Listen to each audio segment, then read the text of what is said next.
And now, preview time.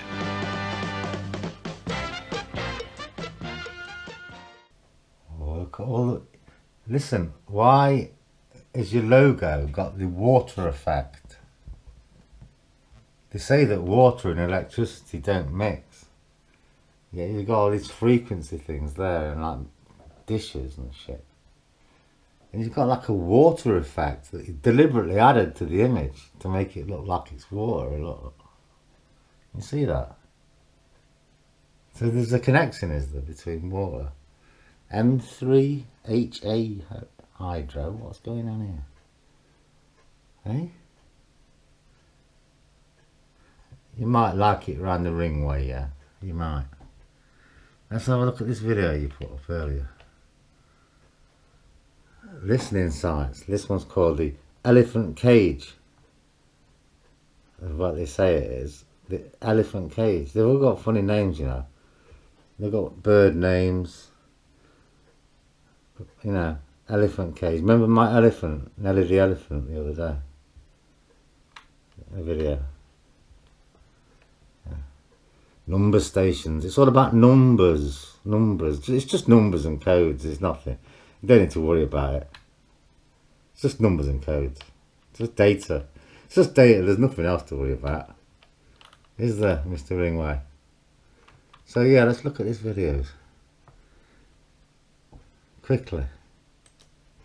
In 1950, the United States Air Force occupied RAF Chicksands, a military base near a sleepy RAF what? Chicksands? With the bird?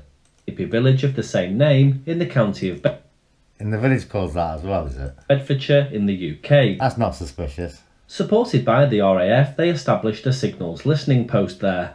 Just briefly, the signals in catch up on what all this means. Can you see the shape of this, look? Yeah, with the standing units around the outside and the centre thing there and all that. Can you see that? Right. It's the elephant cage, yeah? This system was 150 all over the to 200 place. metres in diameter, with concentric rings of antennas and 130 metres in diameter. Yeah.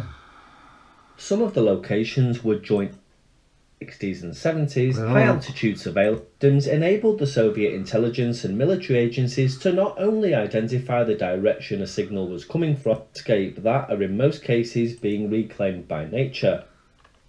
During their service life, local civilians would have been none the wiser to the radio intelligence agents sat in the buildings at the centre of the huge and eerie antenna arrays, monitoring the enemy's radio traffic and, more importantly, pinpointing its location with a very high degree of accuracy. I guess those civilians would have dared not ask either.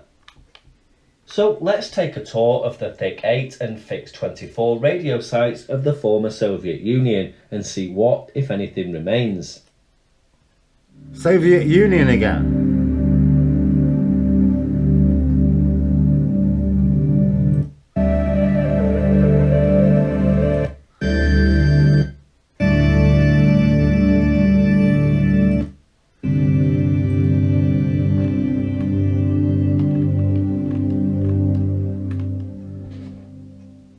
Stopping at Kaluga in Russia, we can see this joint Thick 8 and Fix 24 site has been repurposed as another radio site, possibly some sort of HFDF system of a more modern design.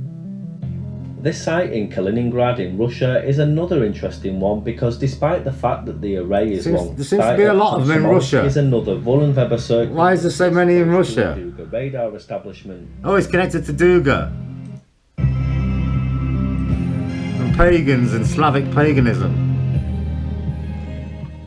This site near Moscow allows us to see the stories about religion detail and behind a barbed shit. wire fence. It's Despite all the fact fake. that it's disused and partially built Is it? over. Can we see any similarities here? Of This site in steampunkery of the Novost, past. Russia, has been The real repurposed past. The real shit. Can we? Do you think we can? Do you think we can deduce something as well? And look where all these places are. It's CIA confirmed. CC. Can we deduce something from this?